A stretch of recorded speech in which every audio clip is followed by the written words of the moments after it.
Hello friends, team Rudra से मैं अंजलि एक बार फिर आप सबके सामने एक और बहुत ही इंटरेस्टिंग टॉपिक को लेकर प्रस्तुत हुई हूँ। आज के हमारे जो गेस्ट हैं वो हमें इस तरह की कुछ बातें बताएंगे जिन्हें सुनकर आप हैरान हो जाएंगे। दोस्तों, हम बहुत सारी हीलिंग्स के बारे में जानते हैं, जैसा कि हमारा मंत्रणा प्रोग्राम है जिसमें हम अधिकतर एस्ट्रोलॉजर्स या अकल्ट साइंस से जुड़े हुए लोगों के साथ ही अपनी जर्नी को अभी आगे लेकर जा रहे हैं। आज हम बात करने वाले हैं हीलिंग्स पे। हमने सुना है हीलिंग्स अलग अलग तरह की होती हैं, लेकिन ये तो बहुत ही इंटरेस्टिंग हीलिंग है। आज तक मैंने या मेरा अनुभव जितना भी रहा, इस शब्द को मैंने सिर्फ और सिर्फ डॉक्टर्स के मुंह से सुना, जिसका नाम है डीएनए। जी हाँ, डीएनए जो हमारी बॉडी में होता है, लेकिन आज उसका एक नया रूप और नई ही व्याख्या लेकर आज की हमारी गेस्ट हमारे साथ मौजूद हैं। चलिए मिलकर सब पहले उनका स्वागत करते हैं हमारे स्टूडियो में। अंशुका जी, आपका बहुत बहुत स्वागत है हमारे स्टूडियो में। Thank you so much. Thank you हमारे स्टूडियो में आने के लिए और आज के हमारे गेस्ट बनने के लिए। Thank you. अंशुका जी, मैं चाहूँगी कि आप खुद अपना एक इंट्रोडक्शन हमारे सारे व्यूअर्स को दें। Okay, so I started my journey, professional journey as a fashion designer. लेकिन लाइफ में ना बहुत कुछ ऐसा होता है जो हमारे बस में नहीं होता। सो इन 2007 मैंने टैरो कार्ड रीडिंग सीखी, out of interest and out of need also, क्योंकि आई वॉन्टेड टू अंडरस्टैंड कि मेरी लाइफ में ऐसा क्या हो रहा है जो financially I am so much stuck in my life. And I started my journey from there, and then I learned numerology, Akashic, angeling, healings, certain healings जो कि हर किसी ने करी होती है, रेकी जो कि बहुत कॉमन है, crystal healing. So I wanted to understand कि ऐसा क्यों है कि कुछ लोग इतने ब्लेस्ड होते हैं फाइनेंशियली एंड कुछ लोग इतना स्ट्रगल कर रहे होते हैं। Then that was my focus always since 2007। और इस जर्नी में आगे बढ़ते बढ़ते I came through a very beautiful programme of DNA healing. And DNA healing is a process जहाँ पे हम लोग हिप्नोसिस के थ्रू आपके कॉजल बॉडी यानी कि एनर्जेटिक बॉडी में एंटर करते हैं, आपके कॉन्शियस एंड सबकॉन्शियस ब्रेन को एक्सेस करते हैं एंड फिर हम उस पर आपके जो बिलीव्स हैं जिनसे आपका डीएनए बनता है। सो आपका जो बिलीव है वो आपके डीएनए को आपको क्रिएट करता है। सो हम उन बिलीव्स पे, उन हैबिट्स पे, उन एनर्जीज पे काम करते हैं, आपके बिलीव्स को कॉन्शियस लेवल पे लेके आते हैं और उनको क्लियर करते हैं। सो बेसिकली हम सब लोग सबकॉन्शियसली जीते हैं, ये हम सबको पता है। कॉन्शियसली हम कम जीते हैं। सो यहाँ डीएनए हीलिंग काम आती है। देखिए, ये जो टर्म्स है ना, आज आपसे हम सुन रहे हैं, कॉन्शियस माइंड, सबकॉन्शियस माइंड, ये ज़्यादातर कभी अगर हमें भगवान ना करे मौका मिलता है किसी साइकेट्रिस्ट के पास जाने का, तो कभी कभार ये टर्म्स हम वहाँ पे सुन लेते हैं। लेकिन आप इस जर्नी में आए हैं, आपने इसी जर्नी में इसी लाइन को क्यों चुना? आपने डीएनए हीलिंग को ही अपना मोटिव क्यों बनाया? बिकॉज एक तो ये बहुत क्विक है, जो सी रिजल्ट इन 2-3 सेशंस। आपको बहुत लंबा वेट नहीं करना पड़ता जी। दूसरा, जब मैंने अपनी लाइफ में ग्रोथ के फेज़ में थी, like from 2007 I started working, और फिर जब मैंने कहा मैंने वेल्थ पे काम करना स्टार्ट किया, बहुत वेल्थ के कोर्सेज किए, कोचिंग्स ली, लेकिन जो डीएनए था उससे मैंने देखा कि कितना इजीली हम अपने वेल्थ एनर्जी को एक्टिवेट करते हैं, जिसको मैं कहती हूँ वेल्थ डीएनए एक्टिवेशन।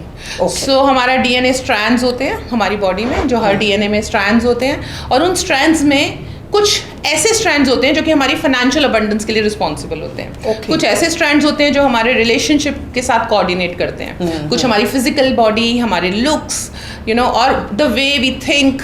तो मेरे को डीएनए एक बहुत क्विक थेरेपी लगती है जी, क्योंकि आजकल टाइम तो किसी के पास है नहीं, हार्ड वर्क का नहीं, स्मार्ट वर्क का ज़माना है। तो as a healer I am also doing smart work.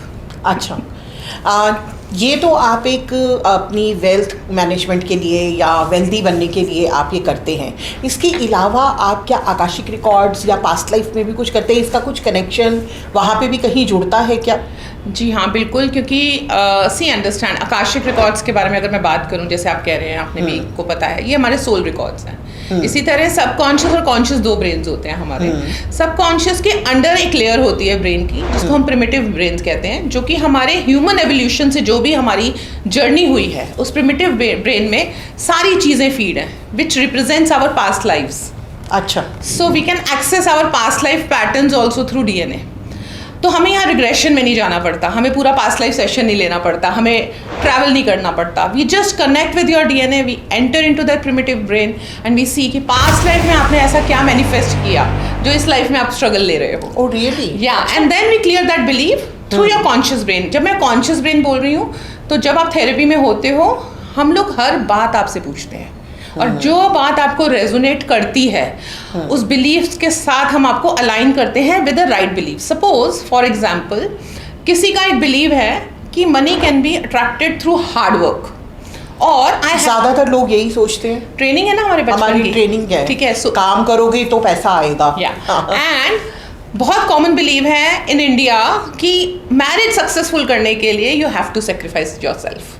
So you know true. So ये बिलीव एक टाइम पे काम कर रहे थे. हार्डवर्क एक टाइम पे काम करता है. जब बच्चा यंग होता है, जब बच्चा 18 से 25-26 साल तक होता है, hard work is a virtue, it's a strength.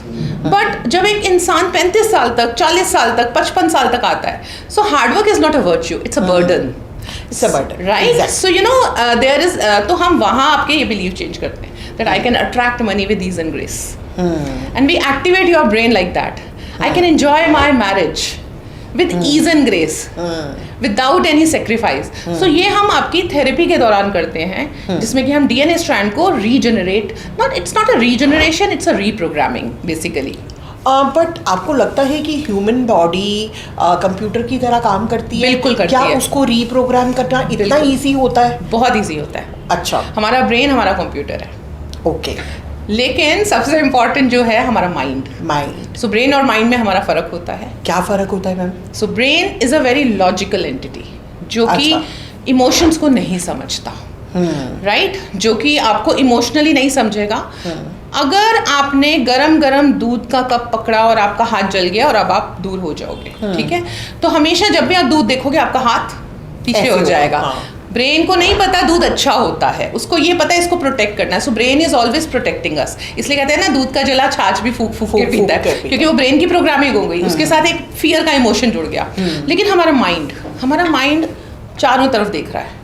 वो इंस्टाग्राम देख रहा है, फेसबुक देख रहा है, सोशल मीडिया देख रहा है, वो अपने आसपास का माहौल देख रहा है और उससे इमोशन बम्बार्डिंग हो रही है उसके अंदर, इमोशंस की. सो हमारा माइंड जो होता है वो भटकता है. ब्रेन आपकी बॉडी में रहता है, वो आपकी बॉडी के लिए सोच रहा है, लेकिन माइंड सब कुछ चाहता है, सब कुछ सोचता है. इसलिए हम हमेशा कहते हैं माइंड के अंदर बॉडी होती है, बॉडी के अंदर माइंड नहीं होता. ओके, ठीक है. सो आपकी माइंड के अंदर बॉडी होती है. सो जो ऑरा हम कहते हैं वहाँ हमारे इलेक्ट्रोमैग्नेटिक फील्ड जो होता है, जो कि हमारी प्रेजेंस है, वो हमारी फ्यूचर को डिसाइड करती है, हमारी पर्सनालिटी को डिसाइड करती है. That's our mind.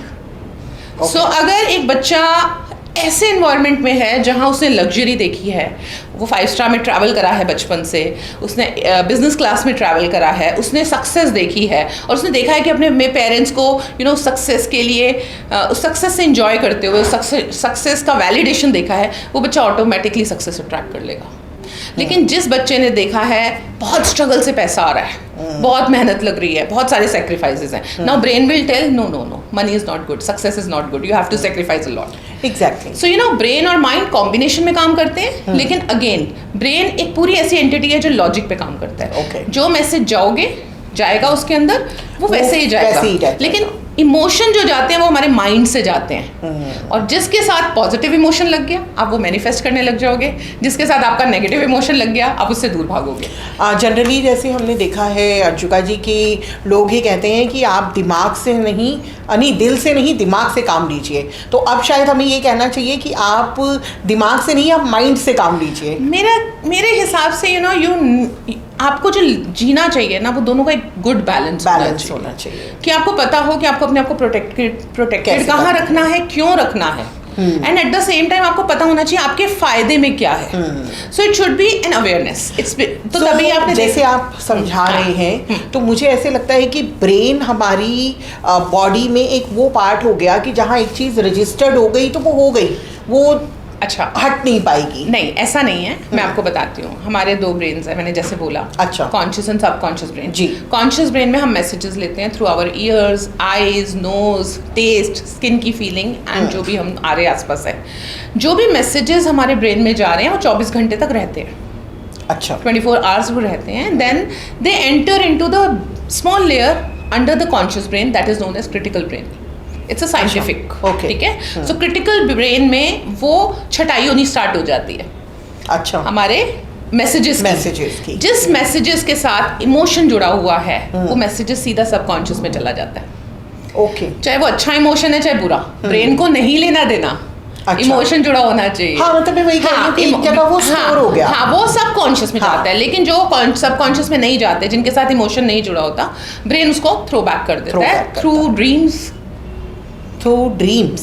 आप जो ड्रीम मैं आते अभी हैं, इस पर ही आने वाली थी. आपने अपने आप ही इस पे बताया कि क्या जो हमें वो रात को सोते हुए ड्रीम्स आते हैं उनका संबंध हमारे कॉन्शियस और अनकॉन्शियस माइंड के साथ भी होता है. मैक्सिमम वो वाले ड्रीम्स होते हैं मैक्सिमम जो कि हमारा ब्रेन बाहर थ्रो करता है.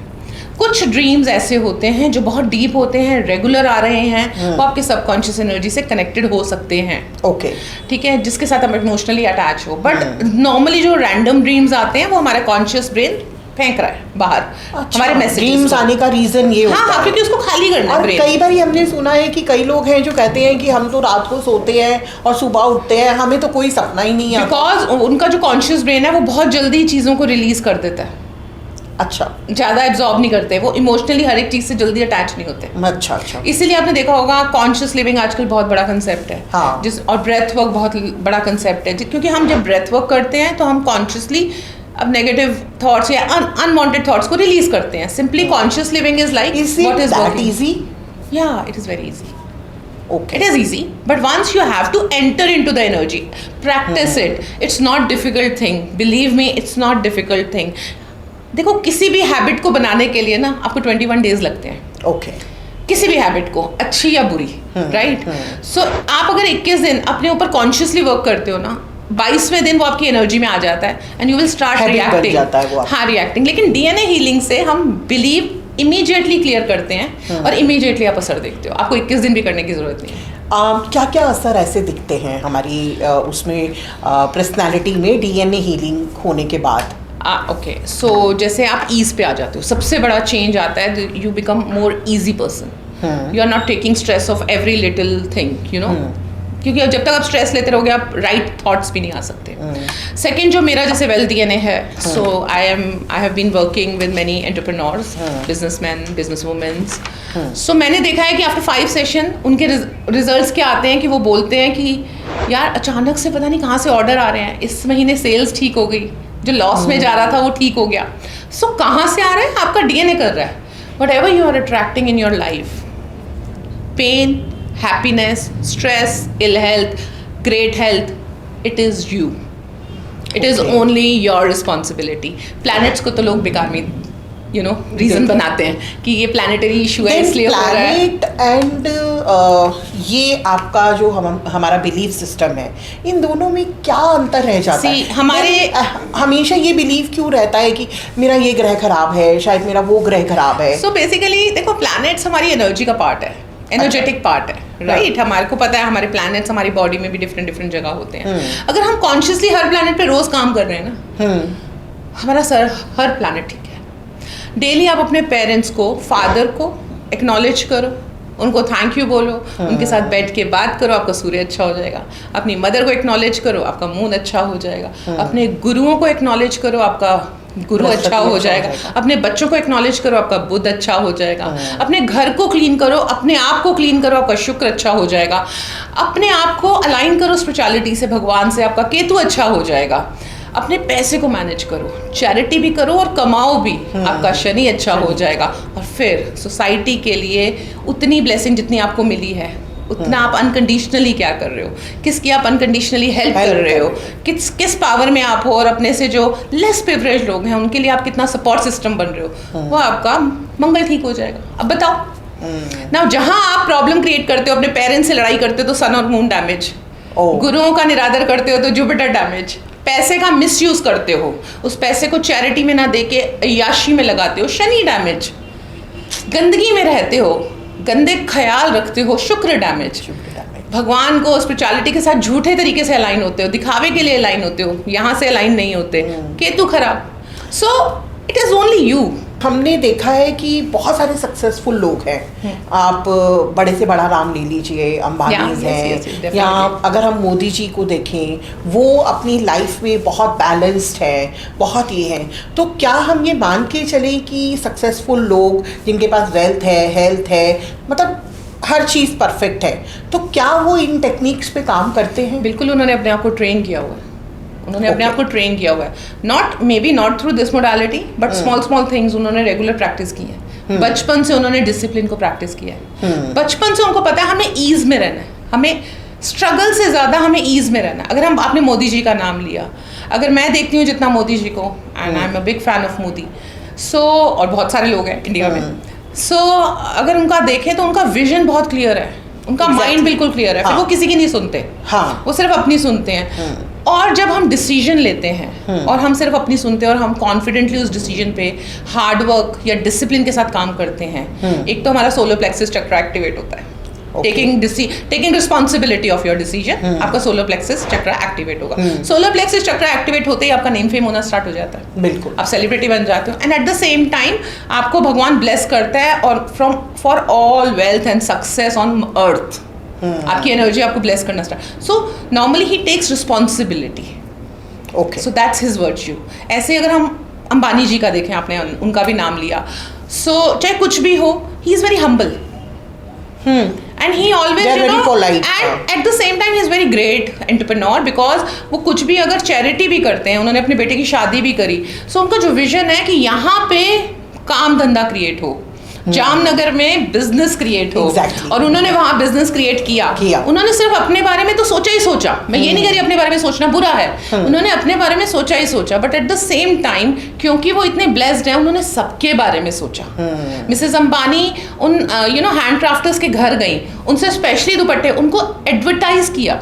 सो in that way they are activating their Shani, money balance किया, पॉजिटिव वे लगाया, then they are activating their Mangal, then they are also aligning with guru energy, क्योंकि वो अपने गुरुओं की इतनी ध्यान रखते हैं, भगवान को पहले रखते हैं। So they are very spiritual. Yeah, because ये सारी चीजें हमारे अंदर हैं और ये सब हमें पावर देने के लिए आई हैं। बिलीव मी, कोई ग्रह आपको तंग करने के लिए नहीं आया होगा। ओके, अभी जैसे हमने अंशुका जी बात की एक सक्सेसफुल लोगों की, ठीक है, अभी आपको पता है हमारे देश में एक सेंटर दिल्ली में बहुत बड़ी उठक पटक हुई है। हम किसी भी सरकार का नाम नहीं लेंगे, हम किसी का भी नाम नहीं लेंगे, लेकिन एक पॉलिटिकल ग्राउंड पे बहुत बड़ी उठक पटक अभी हुई है। तो मैं ये जानना चाहूँगी कि वो व्यक्ति भी एक किसी टाइम पीरियड में एकदम सक्सेस पे गए, ठीक है, बहुत हाइट्स पे गए, और उसके बाद उन्होंने शायद 10 साल तक लगातार अपनी उस पोजीशन को बनाए भी रखा, लेकिन फिर अचानक उनका ये डाउनफॉल आया। अचानक नहीं आया, मतलब ऐसा उनके डीएनए में क्या ट्रांसफॉर्मेशन हुआ होगा? अगर आप उनका, जिनकी आप बात कर रहे हैं, हम सबको पता है, अगर आप उनका सफर देखो तो उनका विजन बहुत अच्छा था। हाँ, जब वो अच्छे दिल्ली के साथ बैठे थे, दिल्ली के लिए बैठे थे, और उनका जो थॉट प्रोसेस था, उनका जो विजन था, वो बहुत क्लियर था। हाँ, और he was working towards Delhi, yes, he was taking decisions for Delhi, and वो एनर्जी क्रिएट हो गई। उस एनर्जी ने उनको वहाँ राजा बना दिया, दिल्ली का राजा। बिल्कुल, जैसे मैंने कहा मोदी जी राजा, राइट, एंड वो रिस्पॉन्सिबिलिटी लेते हैं अपने डिसीजन की। यहाँ पे ये इन्फ्लुएंस हो गए धीरे धीरे रॉन्ग एलिमेंट्स के साथ। ओके, अब now when you are taking decisions and when you are not sticking in towards it, not taking responsibility, and you are influenced by some lower vibrational energy, तो आप तो lower energies में जाओगी। मतलब उन्होंने उसको खींच लिया। आपको समझना चाहिए, जिस विजन के साथ आप पॉजिटिविटी के साथ, आप प्योरिटी के साथ आप आगे बढ़े, यूनिवर्स ने आपको ब्लेस किया। लेकिन अगर आप उस इम्प्योरिटी को मिक्स कर दोगे, उसके साथ आप चीटिंग करोगे, यूनिवर्स आपको बहुत मौके देती है। आपकी डीएनए आपको बहुत मौके देता है, क्योंकि एनर्जी स्टेब्लिश हो चुकी होती है आपके अंदर, लेकिन डीएनए चेंज होता है, रीप्रोग्रामिंग होती है, मैंने अभी बताया था, यू नो। सो अगर आज आप सक्सेसफुल हो तो इसका मतलब ये नहीं कि आप वो सारे वर्च्यूज छोड़ दो। हाँ, उस सक्सेस को आपको मेंटेन करने के लिए आपको और आगे बढ़ना पड़ता है। बिल्कुल, आपको जिस विजन के साथ आप चले थे, आपको और आगे बढ़ना पड़ा, तब जाके। लेकिन अगर आप अपने विजन को फिर लोअर वाइब्रेशन में ले आओगे, जिसमें कि ग्रीड हो सकता है, फियर्स हो सकते हैं, स्कैटर्डनेस हो सकती है टुवर्ड्स योर ओन डिसीजंस, फिर आपका साइकिल चलता है और फिर वो साइकिल वापस आता है। सो ये तो हम सबके साथ होता है। आपने देखा होगा कई लोग बहुत सक्सेसफुल हो जाते हैं एकदम से, फिर डाउन भी हो जाते हैं। बिल्कुल। और लेकिन फिर वो डाउन होके फिर भी सक्सेसफुल होते हैं क्योंकि वो अपने विजन को दोबारा से और फिर वो सस्टेन कर लेते हैं। बिल्कुल। अगर हम अंबानीज की बात करें, धीरू भाई अंबानी ने एक सपना देखा था, उन्होंने उसको आगे बढ़ाया और उनके बेटे मुकेश अंबानी ने उसको फास्ट कर दिया। वो डगमगाए नहीं। सेम टाइम अनिल अंबानी जी को देखें तो वो शायद उतना उस लेवल पर पॉपुलैरिटी में नहीं आते, या वो थोड़ा बैकस्टेप रहते हैं जितना मुकेश जी पॉपुलर हैं। तो वो बेटे तो वो दोनों एनर्जी स्पीक्स ना, because when we see Mukesh ji बहुत हम्बल हैं। हाँ, ठीक है, he is a great businessman according to me. जिसको जिसको हम कहते हैं ना गुजराती हैं, तो उनको जैसे कहते हैं ना बिजनेस करना आता है। बिल्कुल। And at the same time he is not leaving Indians, he is not leaving his India behind. He is working towards India also. May be वो अपना खुद का भी इंजॉय करते हैं, उनका परिवार भी इंजॉय करता है, गॉड ब्लेस, खुश रहें, आगे बच्चे भी ग्रोथ करें, लेकिन एट द सेम टाइम वो इंडिया के लिए भी बहुत कुछ करते हैं। वो अपना जहाँ जाते हैं वो कुछ क्रिएट कर जाते हैं। बिल्कुल। उन्होंने कोविड में हॉस्पिटल बनाया था टू हेल्प पीपल, फ्री में दिया था, लेकिन उनका विजन इतना बड़ा था कि बाद में वहाँ से बिजनेस आ जाएगा जब एक बार कोविड खत्म हो जाएगा। तो उस टाइम पे उन्होंने हेल्प किया, आगे उन्होंने अपना बिजनेस भी क्रिएट किया, which is a very good example of activating number 8 Shani, creating balance between spirituality and material world. So इसलिए वो इतने बड़े अगर हमें ये ट्रेनिंग चाहिए कि किस समय पर हमें अपने अंदर किस हैबिट को डेवलप करना चाहिए, या किस तरीके से हमें एक ग्रोथ की तरफ जाना है, वेल्थ की तरफ जाना है, आपकी आई थिंक इस पॉडकास्ट के बाद मुझे लगता है कि काफ़ी लोग आपसे कांटेक्ट में आने वाले हैं, क्योंकि आजकल अबंडेंस, वेल्थ, सक्सेसफुल कैरियर ये हर इंसान को चाहिए। और यहाँ पे मैं ऐड ऑन करना चाहूँगी कि अंशुका जी इन सब चीज़ों की बहुत अच्छी ट्रेनिंग देती हैं, इसकी क्लासेस लेती हैं, इनके इंटरनेशनल क्लाइंट्स हैं। इनका नंबर हमारी स्क्रीन पे नीचे फ्लैश हो रहा है, इनके बारे में सारी डिटेल्स और इनके हैंडल्स जो हैं हमारे डिस्क्रिप्शन बॉक्स में आपको मिलेंगे। तो आप में से इस पॉडकास्ट के बाद जो भी अंशुका जी के साथ कॉन्टैक्ट में आना चाहता है, प्लीज़ आप आएँ, क्योंकि आज की डेट में मुझे लगता है कि एक व्यक्ति विशेष ही अगर हेल्दी, वेल्दी और एबंडेंस जिसके पास होगी, तो हम लोग आगे जाके एक अच्छा देश भी क्रिएट कर सकते हैं। मैंने आपको टिप देती हूँ, सबसे पहले ना start trusting yourself, start trusting your energy. जी, see abundance is a mindset, it's not a way of life, but it's a way of life, but ये पैसा नहीं है, अबंडेंस माइंडसेट है। बिल्कुल। अबंडेंस का मतलब होता है trusting your energy, having faith on your decisions, having faith on your God, exactly, and having faith on your family, friends जिन्होंने आपको सराउंड किया हुआ है। बिल्कुल। So abundance is a mindset, you have to create it. आपने कहा कैसे practice करें? Start sitting with yourself daily, first thing in the morning। हम लोग क्या करते हैं, सुबह सुबह फ़ोन उठा लेंगे, सुबह सुबह टीवी ऑन कर देंगे। आप जब सुबह उठते हो अपने साथ कम से कम 30 मिनट बैठो बिना किसी इलेक्ट्रॉनिक गैजेट के, एंड फील कि यार मैं कहाँ हूँ, क्या कर रही हूँ या कर रहा हूँ, am I satisfied? रियली मेरी डीपेस्ट एस्पिरेशन कहाँ है? कहीं जिम्मेदारियों के बोझ में मैं अपने आप को तो नहीं भूल गया? When you start doing it, okay, आपको आपकी बॉडी, आपका माइंड, आपका हार्ट एंड आपका ब्रेन आपको गाइड करना शुरू कर देगा। आपके सामने ऐसे लोग लाना शुरू कर देगा जो आपको ग्रोथ में हेल्प करेंगे, क्योंकि सबसे बड़ा अबंडेंस माइंडसेट है गिविंग टाइम टू योरसेल्फ। बिल्कुल। And at the same time when you and your day, please phone को आधा घंटा पहले कहीं दूर रख दो and sit with your family, your parents, your kids. अगर आपको लगता है आप अकेले रहते हो तो भगवान, spirituality, guru, your angels, your pet, give 30 minutes to them very peacefully, and you will see कि वो सारे ग्रह आपके आसपास कैसे आपके लिए काम करना स्टार्ट कर देंगे। सो abundance in us, we are abundance। बिल्कुल। हमने प्रोग्राम के शुरू में एक और टर्म यूज़ की थी, हिप्नोसिस। तो उसके बारे में भी हम थोड़ा बहुत कुछ जानना चाहेंगे अंशुका जी। सो हिप्नोसिस इज अ प्रोसेस जहाँ पर हम आपके कॉन्शियस ब्रेन को सुलाते हैं और सब कॉन्शियस को एक्टिवेट करते हैं।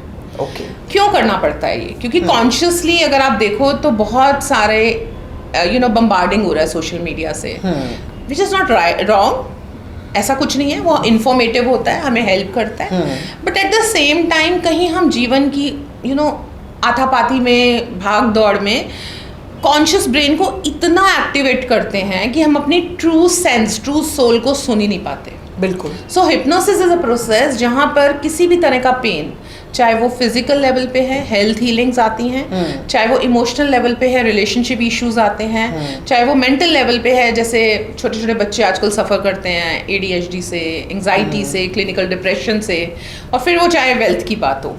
हम आपके सब कॉन्शियस ब्रेन को एक्टिव करने के लिए हिप्नोसिस में आपके ब्रेन को लेके जाते हैं। There is a process and conscious brain को हम सुला देते हैं। Okay. And then we activate your subconscious brain, और वहाँ से जो आपने पेनफुल पैटर्न्स को उठाया हुआ है जिसकी वजह से आपको ये सारी इश्यूज आते हैं, उन पैटर्न्स को हम रिलीज कराते हैं थ्रू योर बॉडी। वहाँ हम हीलिंग्स देते हैं एंड देन हम उसको ईज दे के देन आपके ब्रेन को वापस नॉर्मल एक्टिवेशन में ले आते हैं। यहाँ पे मेरे माइंड में एक छोटी सी चीज़ आ रही है कि कई बार क्या होता है कि हम बड़ी किसी प्रॉब्लम्स के साथ जूझ रहे होते हैं और हमारे पास सिर्फ एक ही सॉल्यूशन होता है, डॉक्टर। मान लीजिए मुझे कहीं पेन हुआ, मैं नहीं सोचूंगी कि ये पेन क्यों हो रहा है, मैं सीधा डॉक्टर के पास जाऊंगी, एलोपैथिक मेडिसिन लूँगी और वो मुझे कुछ दिन शायद राहत दे देगा। और मैं मतलब हमारे पास एक ही सॉल्यूशन है कि सिर्फ डॉक्टर के पास जाना है। आपके हिसाब से क्या बड़े से बड़ी डिजीज़ जैसे कैंसर हैं या और प्रॉब्लम्स हैं, उसमें भी आपकी ये DNA हीलिंग वर्क करती है? जी बिल्कुल करती है, बिल्कुल करती है। मैं ये नहीं कह रही एलोपैथिक काम नहीं करती, वो बहुत अच्छे से काम करती है। That is a supportive way of healing. But हर पेन के पीछे, हर बड़ी बीमारी के पीछे, छोटी बीमारी के पीछे, इवन हेडेक हो रहा है, कहीं दर्द हो रहा है, there is an emotional reason. Without emotional reason you cannot have a problem in your body. Okay. So अगर आप देखो तो वो इमोशनल रीजन इस जन्म का है या पास्ट जन्म का है, तो वो that is a separate workout करना पड़ेगा। लेकिन अगर आप इमोशनली बात करो तो अगेन जब हम एलोपैथी में जाते हैं तो वो बॉडी के सिम्टम्स देखते हैं, लेकिन अगर आप हीलिंग थेरेपीज में जाते हैं, जिसमें मैं होम्योपैथिक और आयुर्वेदिक का भी नाम लूंगी, वो कॉजेस पे जाते हैं, हीलर्स भी कॉजेस पे जाते हैं। एंड दे अंडरस्टैंड कि आपके पिछले 2-3 साल में ऐसा क्या हुआ, किस पेन से आप निकले, क्या आपने अपनी बॉडी में चेंजेस करने की कोशिश की, क्या आपने अपनी बॉडी में शिफ्ट करने की कोशिश की कि ये प्रॉब्लम आ गई। नॉर्मली जब लोग वेट लॉस करते हैं, बिलीव मी, एकदम से वेट लॉस जो होता है, कई बार उससे बहुत ज़्यादा ऐसी पेनफुल इमोशंस निकलते हैं हमारी बॉडी में कि बॉडी एकदम वीक होती है। सो वी मस्ट अंडरस्टैंड कि जो भी हम कर रहे हैं पहले हम उसके कॉजेस को देखें। अगर आपका वेट भी है तो there must be a reason behind it. अगर आपको हेडेक है, there must be a reason behind it. Again start sitting with your self, understand and acknowledge the feeling you are feeling. मतलब अपना ग्रीफ को, अपने स्ट्रेस को, अपने pen को टाइम दो, उसको एक्नॉलेज करो, बिल्कुल उसको रिलीज करो अपने फिजिकल लेवल से, इमोशनल लेवल से, मेंटल लेवल से, तभी आप एक हेल्दी वे में लाइफ जी पाओगे। हर किसी बीमारी का इलाज है हीलिंग के थ्रू और बहुत इजी है। आई एम नॉट सेइंग कि उसमें हम ये नहीं कहते कि आप दवाइयाँ नहीं खाओ, बिल्कुल खाओ दवाइयाँ, बट वी आर हेयर कि हम उसको जड़ से मिटा सकते हैं। बिल्कुल। एंड मैंने जब DNA हीलिंग्स हम लोगों ने कोविड के टाइम पे बहुत की हैं, जहाँ डॉक्टर्स कह रहे थे कि 85% सिर्फ ऑक्सीजन जा रही है, नहीं जा रही है 100%, हम लोगों ने DNA के थ्रू लंग्स क्लियर करे हैं। जबकि आपको पता है कि उस टाइम पे फ़ोन नहीं जा रहे थे, बिल्कुल ठीक है, और मेरे पास जैसे काम आता था तो मैं डिस्टेंस हीलिंग के थ्रू, या कई लोग थोड़े पावरफुल होते हैं वो फ़ोन ले जाते थे, उनके थ्रू वहाँ पे इमीडिएटली बहुत फ्रिक्वेंटली हम लोगों ने लंग्स को क्लियर किया, उनके इमोशंस तक वहीं गए, इमोशन से क्लेंजिंग करी और दे बाउंस बैक। सिमिलरली मेरी एक क्लाइंट थी, उनका कुछ घाव था जो भर नहीं रहा था, यहाँ पे उनकी बायोप्सी हुई थी, उनका घाव नहीं भर रहा था, पानी आ रहा था। She was taking post cancer healing for her mother. So मेरी उनसे भी वीडियो पे बात होती थी, मैंने कहा ये क्या हो रहा है, तो उन्होंने कहा यार ये मैंने कराया था, जा नहीं रहा। सो मैंने कहा ओके। उनके 3 या 4 सेशन में ऐसे हुआ जैसे स्टिच लग जाते हैं। अच्छा। मतलब विदाउट, सिर्फ उन्होंने 3-4 DNA सेशंस लिए और वो भरना स्टार्ट हो गया। बिल्कुल। अभी मेरे केसेस 2 हुए हैं जिनके IVF के बाद भी बच्चे नहीं हो रहे थे, एंड टचवुड वो दोनों प्रेग्नेंट है। एक का तो बच्चा हो गया है, दूसरी प्रेग्नेंट है, तीसरा मेरे पास अभी एक केस चल रहा है जिनके सिस्ट थे तो वो प्रेग्नेंट नहीं हो पा रहे थे। अभी रिपोर्ट्स आई हैं कि सिस्ट डिसॉल्व हो गए हैं। बिल्कुल। सो you know your body is a great healer. हमारी बॉडी एक हीलिंग एलिमेंट है। उससे किस तरीके से काम लेना है ये आपको लर्न करना पड़ेगा। वो कॉन्शियस अवेयरनेस है, और आप अपने इमोशंस को एक्नॉलेज करो, अपने पेन को एक्नॉलेज करो। It's okay to be in pain but हाँ एक्नॉलेज करो। तो आज के इस मंत्रणा के सफ़र में दोस्तों हमने बात की बहुत ही इंटरेस्टिंग टॉपिक डीएनए हीलिंग के ऊपर, और इसके साथ साथ हमें ये भी पता चला कि हमारी बॉडी हमारा एक मंदिर है। अगर हम उसको अच्छे से उसकी केयर करें तो वो हमारी हर समस्या का समाधान हमारे अंदर ही लेकर बैठी हैं। तो आज के इस एपिसोड को हम यहीं ख़त्म करते हैं, लेकिन मैं एक संदेश इस मंत्रणा के एपिसोड से ज़रूर देना चाहूँगी कि डॉक्टर्स हमारे हर चीज़ को ठीक करने के लिए सपोर्ट करते हैं, लेकिन हीलर्स हमारी हर चीज़ को रूट से ख़त्म करने में हमारी मदद करते हैं। सो हमारी हेल्दी लाइफ और हमारी जीवन की यात्रा को आगे बढ़ाने के लिए मैं ज़रूर आप सबसे रिक्वेस्ट करूँगी कि एक बार अंशुका जी से कांटेक्ट करें और उनसे अपने जीवन को अच्छा बनाने के लिए मदद ज़रूर लें। आज के इस एपिसोड को हम यहीं पे ख़त्म करते हैं। अगले एपिसोड में एक और नए टॉपिक और एक नए सफ़र के साथ आपसे हम मिलेंगे। नमस्कार। Thank you so much. Thank you so much.